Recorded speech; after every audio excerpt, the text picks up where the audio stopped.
2025-এর একদম শুরুর দিকে সম্পূর্ণ সোলো ট্রিপে বেরিয়ে পড়েছিলাম ইটালির পিসা এবং ফ্লোরেন্সের উদ্দেশ্যে।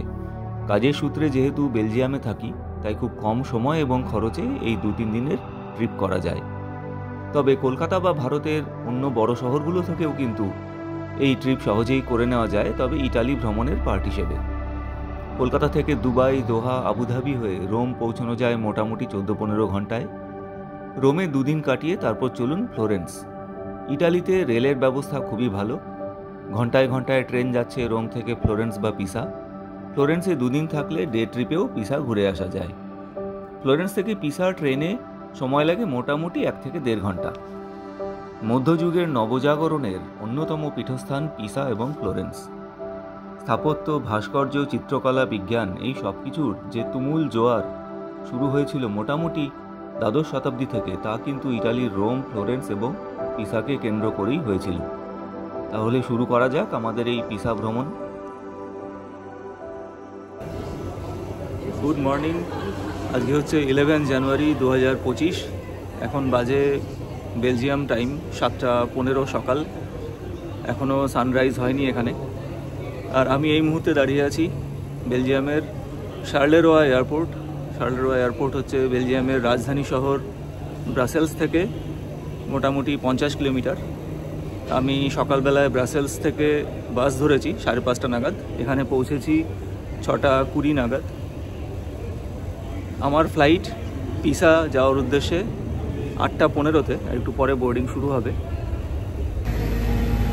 এখনও এখানে সানরাইজ হয়নি, এখন বাজে এখানে 7:45 মতো, central European time zone. Brussels Charleroi airport থেকে ইটালির পিসা শহরে সরাসরি ফ্লাইট যাচ্ছে, রায়ান এয়ারের অপারেটেড ফ্লাইট। মোটামুটি সময় লাগে 2 ঘন্টা মতো। পৌঁছে গেছি পিসা এয়ারপোর্ট, গ্যালিলিও ইন্টারন্যাশনাল এয়ারপোর্ট। এখন বাজে হচ্ছে 10:15 নাগাদ। এয়ারপোর্টের বাইরে বেরিয়ে এরকম সুন্দর, অদ্ভুত সুন্দর দুটো গাছ, এগুলো ইটালিতে আগেও দেখেছি। পেছনে পাহাড়, টাস্কানি প্রদেশ এটা, পিসা এয়ারপোর্টের সামনে। এখন এখান থেকে পাবলিক ট্রান্সপোর্টে করে যাব। পিসা এয়ারপোর্টের একদম কাছে শাটল বাস স্টপ থেকে শাটল বাসে প্রথমে সেন্ট্রাল স্টেশন, সেখান থেকে বাস চেঞ্জ করে পিয়াজা জি মিরাকোলি, মানে যেখানে লিনিং টাওয়ার অফ পিসা আছে, সেখানে সহজেই পৌঁছানো যায়। আমি এই মুহূর্তে এখন যে জায়গাটা দাঁড়িয়ে আছি সেটা নাম বলার জন্য বা গেস করার জন্য আমি শুধু ক্যামেরাটাকে ঘোরাবো।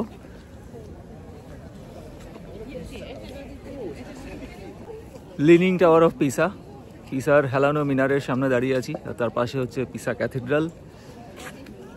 800-900 বছরের পুরনো ইতিহাসের সামনে দাঁড়িয়ে আছি। পিসার টাওয়ারে ওঠার জন্য একটা টিকিট বুক করতে হয়, টিকিটটা বুক করে নিয়েছি। আমার টিকিট হচ্ছে 11টার সময় এখানকার টাইমে। আমার একটু লেট হয়ে গেছে এয়ারপোর্ট থেকে নেমে বাস ধরে আস্তে আস্তে। কি অদ্ভুত একটা আর্কিটেকচারের সামনে দাঁড়িয়ে আছি, চারিদিকে সবুজ, এবং এই জায়গাটাকে বলে হচ্ছে পিয়াজা দি মিরাকোলি। 8.87 হেক্টর জায়গা নিয়ে এই পুরো স্কোয়ারটা তৈরি, এবং যেখানে 4টে মিডিয়েভাল এজের বা মধ্যযুগের সাংঘাতিক ইম্পর্ট্যান্ট মনুমেন্ট আছে। একটা তো সামনেই দেখা যাচ্ছে, পিসার হেলানো মিনার, আর পাশে হচ্ছে ক্যাথিড্রাল। এই সমস্তই কিছু তৈরি হয়েছিল 12 এবং 13, মানে 12th এবং 13th সেঞ্চুরিতে। আর ওই পাশে হচ্ছে ব্যাপটিস্ট্রি। লিনিং টাওয়ার অফ পিসার ভেতরে ঢুকতে যাচ্ছি। এখানে 294টা সিঁড়ি আছে। টাওয়ারের ভেতরটায় এসে দাঁড়ালাম, এটা হচ্ছে জাস্ট এন্ট্রি পয়েন্ট। ভাবতে কেমন রোমাঞ্চ হচ্ছে, এই টাওয়ারের ওপর থেকে একসময় 16th সেঞ্চুরিতে গ্যালিলিও গ্যালিলি এই টাওয়ারের ওপর থেকে দুটো বিভিন্ন ওজনের ভর ফেলেছিলেন। এটা প্রুভ করার জন্য যে ফ্রি ফলের সময় ভরের কোনো ডিপেন্ডেন্সি থাকে না। এখানে হিস্ট্রিটা লেখা আছে। উঠছি সিঁড়ি দিয়ে।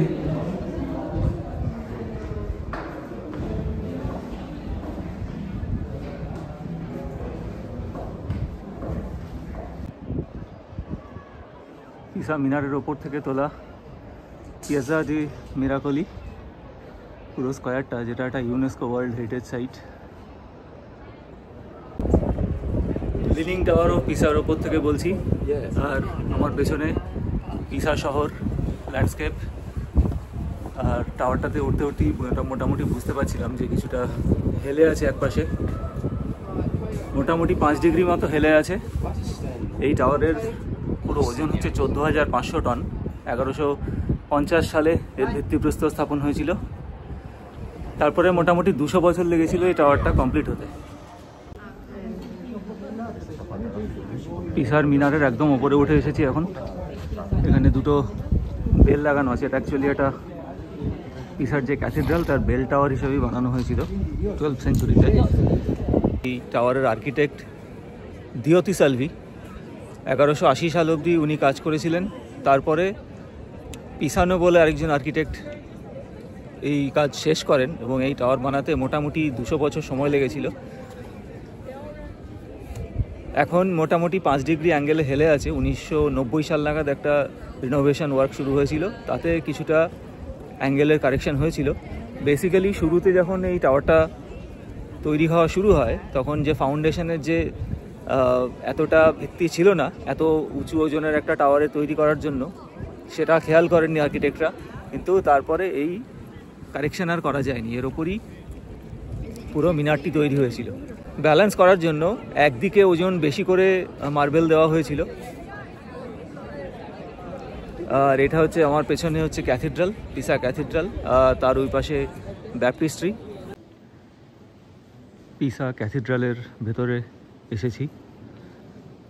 এই ক্যাথিড্রাল 11th সেঞ্চুরিতে তৈরি হয়েছিল। ইতিহাস বলে যে সিসিলির যুদ্ধের পরে যে বিপুল ধনসম্পদ এই পিসার যে শাসক ছিল তাদের হাতে আসে, তারপরে এই ক্যাথিড্রাল কনসেক্রেশন হয়, ফাউন্ডেশন হয়।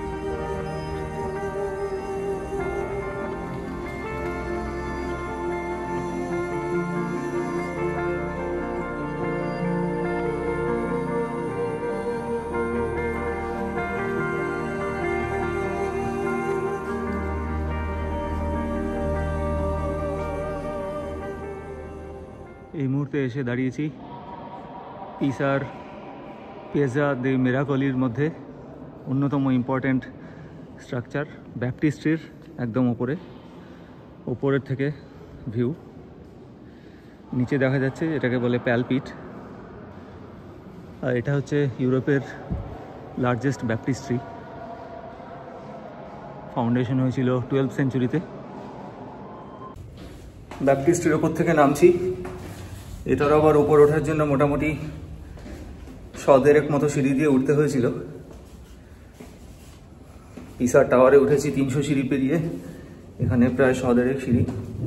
এবার নেমে যাচ্ছি। ব্যাপটিস্ট্রি থেকে আমি প্রায় বেরিয়ে যাচ্ছিলাম, কিন্তু একজন সিকিউরিটি গার্ড আমাকে একটু বসতে অনুরোধ করলেন। তারপরে যেটা শুনলাম,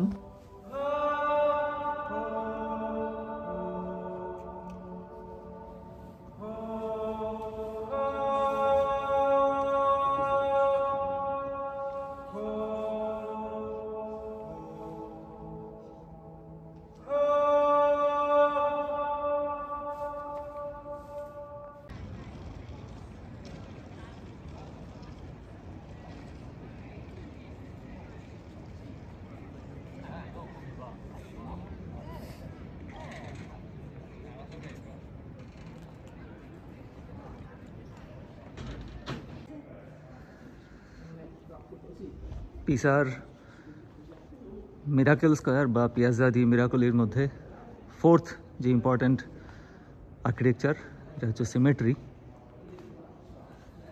অসাধারণ সব সিমেট্রির মধ্যে এগুলো রাখা আছে। এগুলোর মধ্যে মৃতদেহ শায়িত ছিল কোনো এক সময়। সিমেট্রির মধ্যে প্রচুর প্রাচীন ওয়াল পেন্টিং। এগুলো কোনো ক্যানভাস নয়, দেওয়ালের উপরে পেন্টিং, পুরো দেওয়াল জুড়ে।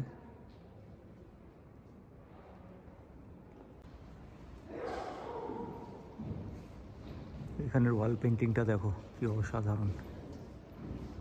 প্রত্যেকটা পেন্টিংয়ের পেছনে একটা স্টোরি আছে, সেটা সামনে লেখা আছে।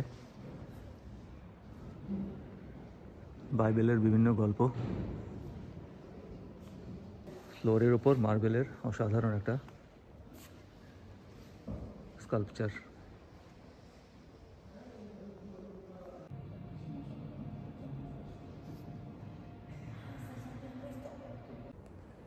দাঁড়িয়ে আছি পিসার ক্যাথিড্রাল স্কোয়ারের মধ্যে। ক্যাম্পোসান্তো বলে যে আর্কিটেকচার, তার মধ্যে এটা একটা সিমেট্রি। মধ্যযুগের নবজাগরণের এও এক অদ্ভুত নিদর্শন। না ঢুকলে সত্যি বোঝা যাবে না যে ভেতরে কি আছে। অদ্ভুত সব ওয়াল পেন্টিং, প্রচুর প্রাচীন বিভিন্ন সব স্কাল্পচার।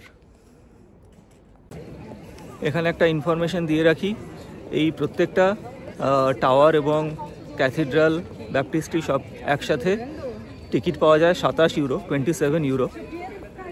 অনলাইনও করা যায়, প্লাস এখানে এসে বুক করা যায়। এই যে আমার পেছনে এটা হচ্ছে টিকিট কাউন্টার, এখানে সব কটা একসাথে কম্বাইন টিকিট পাওয়া যায়।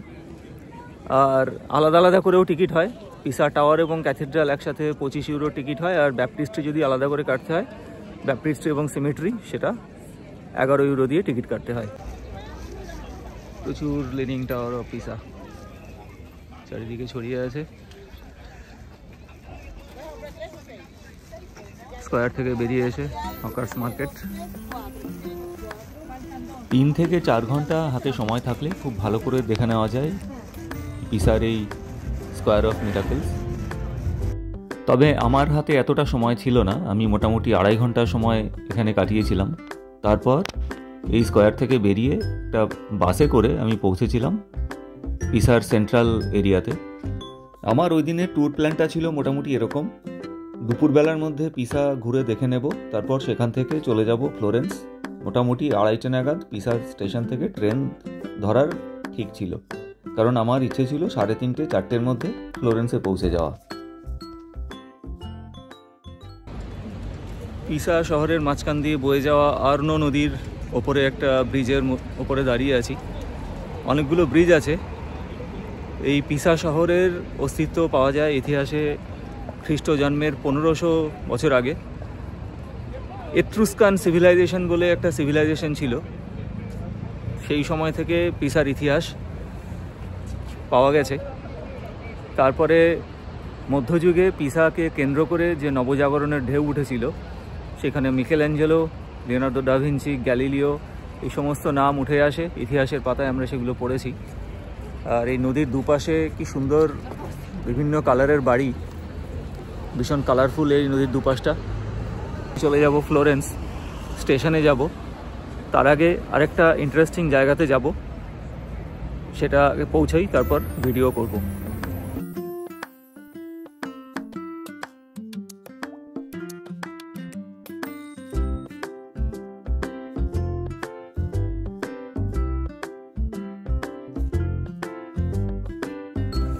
একটু আগে বলেছিলাম আমি একটা ইন্টারেস্টিং জায়গাতে যাচ্ছি। পিসার স্টেশনের কাছাকাছি খানিকটা হেঁটে এসে আমি এখন, আমার পেছনে এই যে হালকা পিঙ্ক কালারের বাড়িটা আছে, এই বাড়িতে 1564 সালে গ্যালিলিও গ্যালিলির জন্ম হয়েছিল। পৃথিবীর মধ্যযুগের বিজ্ঞানের যে দিক পাল্টে গিয়েছিল, পৃথিবী সূর্যের চারদিকে ঘোরে, সূর্য নয়, এবং তারপরে জুপিটারের চাঁদ, শনির বলয়, এই বিভিন্ন ধরনের আবিষ্কার এবং কত কিছুই যে ওনার প্রতিভা ছিল। এইখানে সেই বাড়ি যেখানে গ্যালিলিওর জন্ম হয়েছিল। তবে জীবনে অনেকটা সময় উনি ফ্লোরেন্সে কাটিয়েছিলেন, সম্ভবত খুব ছোট বয়সেই চলে গেছিলেন। ওনার বাবার নাম ছিল ভিনসেন্সো গ্যালিলি। শেষ কিছু বছর উনি ফ্লোরেন্সে বাড়ির মধ্যেই আটক অবস্থায় কাটিয়েছিলেন এবং অন্ধ হয়ে গিয়েছিলেন, আমরা সবাই জানি। এই অসাধারণ বৈজ্ঞানিকের বাড়ির সামনে দাঁড়িয়ে সত্যি রোমাঞ্চ বোধ করছি। ক্লাস 7-8 যখন ইটালির নবজাগরণ সম্পর্কে ইতিহাস বইতে পড়তাম, দেখতাম পিসার হেলানো মিনারের ছবি, পড়তাম গ্যালিলিওর কথা, তখন সেই সময়ে কল্পনাতে মন চলে যেত বহু দূরে। আজ সব কিছু নিজের চোখের সামনে দেখলাম, অদ্ভুত অনুভূতি হলো। শেষ হলো মোটামুটি পিসা ভ্রমণ। এরপর এখান থেকে চলে যাব ফ্লোরেন্স।